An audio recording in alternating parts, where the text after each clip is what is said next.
All right, guys, here to bring you another review, and just more of a just to talk about the movie directed by Olivia Wilde called The Invite, starring Olivia Wilde herself, Seth Rogen, Penelope Cruz, and Edward Norton.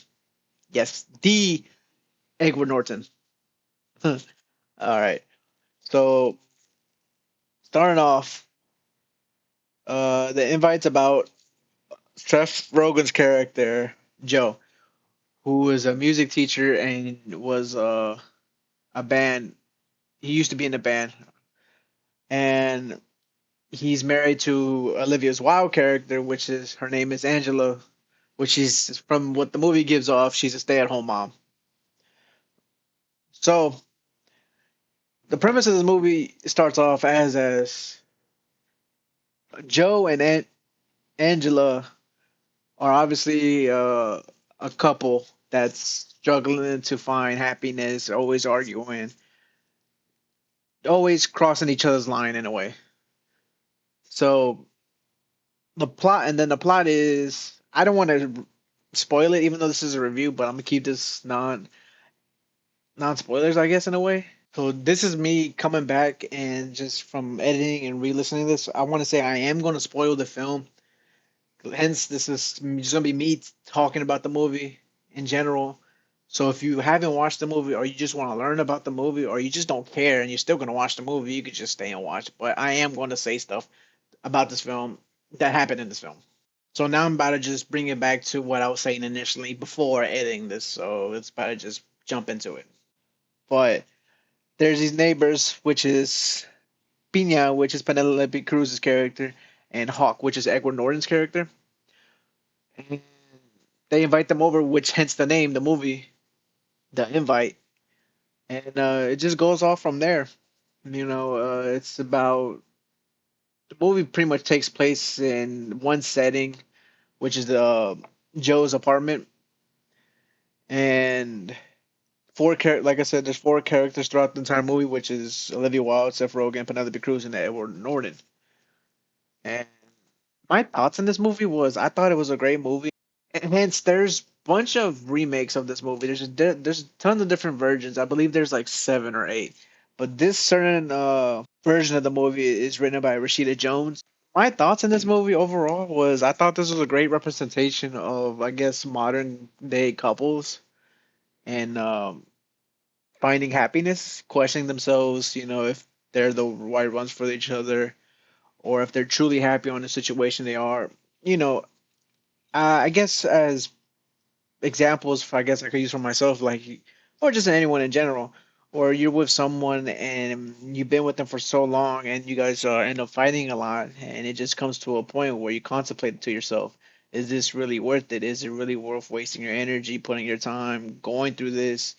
Feeling miserable every time? Is it just, like the whole payoff? Is it worth being miserable with this person for the rest of my life? And but the aspect added into this movie is they have a kid. You don't see the child in this movie, but they have a kid, and she's off at sleepover. And for themselves, they tell themselves they want to stay together, just so the kid could have a good family, I guess, in a way. Don't want to do it to their child to live with divorced parents in a way. But this was a really great movie. I was really this movie had me laughing a lot. It takes itself very seriously. It's like an emotional roller coaster in a way. One moment you're laughing your ass off, comes to a point where it just gets very serious, and then it gets very emotional at one point. It was just a roller coaster all around. And what a movie that reminded me of these feelings was The Drama, which was another great movie with Robert Pattinson and Zendaya. So, in my opinion, I very, this is not about the drama, hence, but I really enjoyed this film and I would definitely rewatch it again. And I only bring up the drama just to use it as a comparison because it's kind of in this, not the exact same format, but I guess as a romance movie, I guess you could put it in a way. I wouldn't call The Invite typically a romance movie, but it's on the borderline, I guess. more of a comedy, but no, this movie was so beautifully shot. The first 10 minutes, the camera frames, the camera work, the the shots, it was very, very. I was caught off guard on how good it was.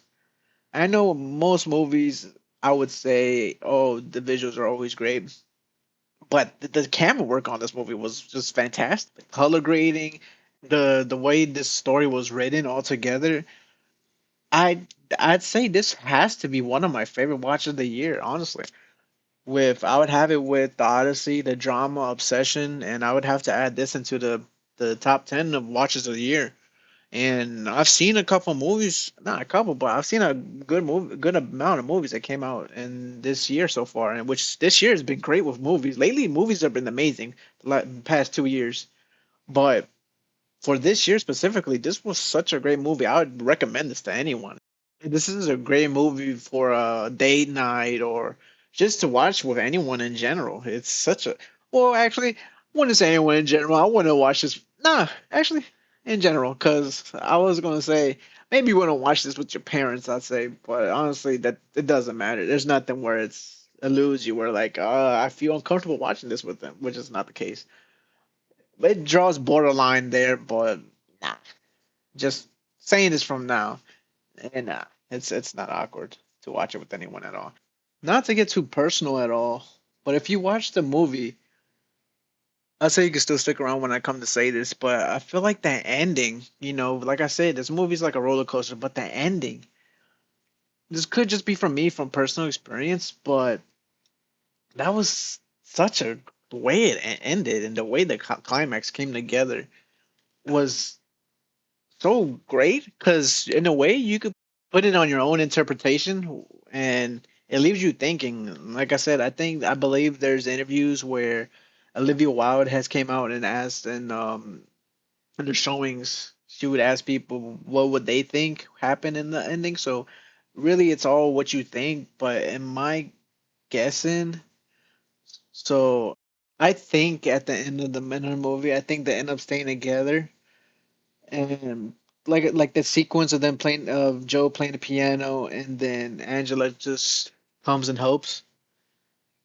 I believe, well, just as from my perspective, in my perspective, I want things to be happy and jolly. But sometimes it's not the way in life. But I think they ended up just sticking out together, you know, and just I felt like they bonded more closely and learned more about how they really felt throughout that night. And as couples, everyone really likes to bite their tongue and not really speak how they feel.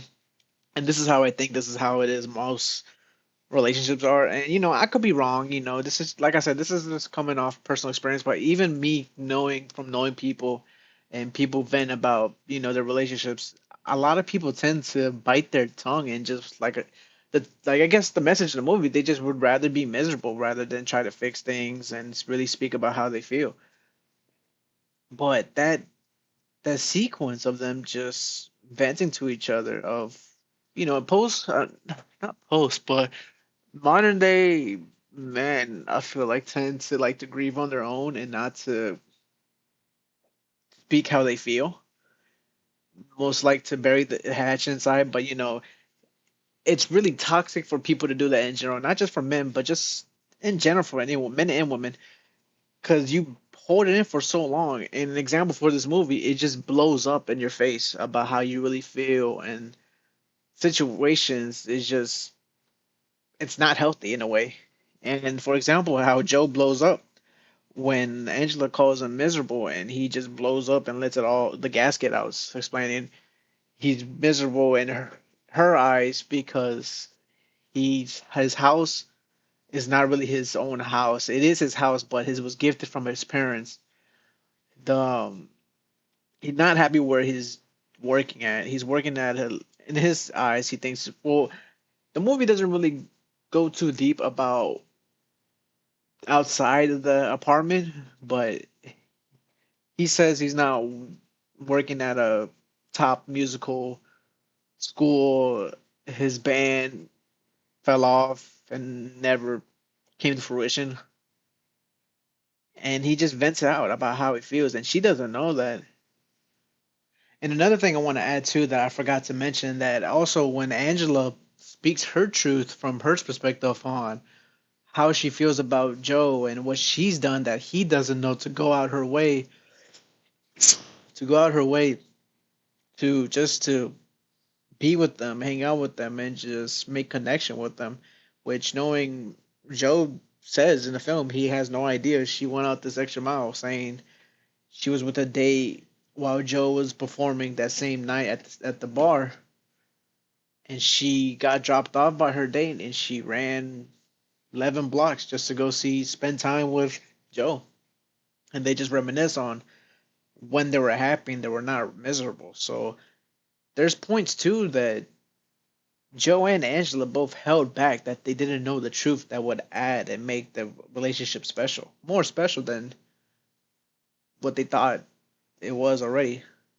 So that's another thing where, some people go out their way to make effort just to make the person happy. And like in earlier in the film where Angela speaks about, she doesn't say it clearly, but she hints it where Joe doesn't compliment her, just treats it like it's nothing, like he stops putting effort in a way. And hence why she says she feels miserable.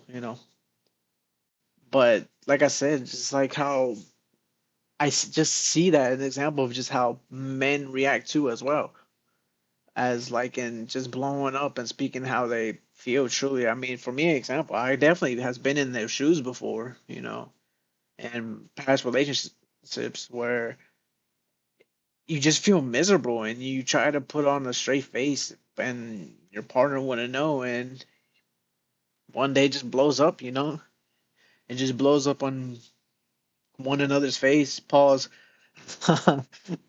But yeah, no, that scene kind of hit the park for me, honestly. It kind of hit home.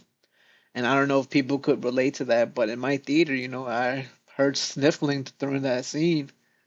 It wasn't that packed out, but there was a good fair amount of people who showed up for my showing, and I just towards the end of that part of the film, I was hearing people cry. Don't know if it was the men, don't know if it was the women, but I was hearing crying from there.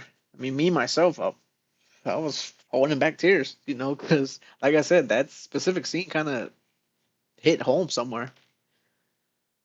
But overall, it was just great film. Like I said, I cannot stress enough how much I would recommend anyone to watch this movie. I just don't want to say that with every film coming out, but in my opinion, I would really recommend this to someone or a couple just to go. They want something to do, just watch this film. It's a great laugh. It's a great watch. It's a good eye opener film, in my opinion. And going from there, I want to speak about how much of a great actor Seth Rogen has transitioned to. Coming from the comedies and I wouldn't say cash grabs because they're not cash grabs at all, but seeing Seth Rogen's background of being more so a comedy, but seeing him going from the studio and to this could show that he could really act. He's putting some grit on and showing out a bit, which I applaud him for that. I could see the growth as an actor. It's great to see, and putting more craft in his work, and I can't. It felt, anytime you watch a Seth Rogen on screen, you can't help but think about he just plays the same character in a way, but it works out in my opinion. Seth Rogen's such a good actor, and Olivia Wilde she does good in this film too. I'm not too familiar. I have not watched many Olivia Wilde films, but I remember there's the one film. Can't name. I don't know. I could show it on the screen. One movie. Don't worry. No, don't worry, darling. Don't worry, darling was pretty good. I thought that was a great film with Harry Styles, Florence Pugh, and herself. I thought that was a good film, and her performance in that film was good too. And Penelope Cruz is Penelope Cruz. That's what more can I say? Edward Norton. It was good to see him back on film too. It's been a while since I've seen Edward Norton back on film like this. Not a film like this, just in acting in general, you know. But yeah, no, that's the invite, you know. I would give this movie personally. I don't want to give it a 10 out of 10 because you know it's not. I don't want to say it's the most perfect film, but I would give this like a 9 out of 10. Give it a 9 out of 10 respectfully. But yeah, no, that's the invite. So if you like me just rambling about it, just like and subscribe, you know, and I just want to keep pumping these out and just talk about how I feel with these films. And yeah, thank you for watching.